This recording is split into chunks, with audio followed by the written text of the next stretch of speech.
the data in Web3 is provided transparent and under the control by the user.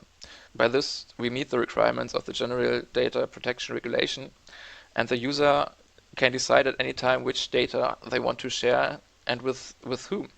You don't have to provide your data on the blockchain. You don't have to use these servers, but if you decide it, you have an opportunity to use IoT devices which providing health data in a way more secure and privacy respecting way than if you would do it on the Web 2.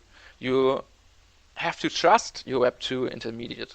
This doesn't is necessary when it comes to using a Web 3 service, or at least using Moonchain, because we definitely looked into how can we build our applications in a way that we don't have to use the data which is not openly provided by the user, which is only the public key.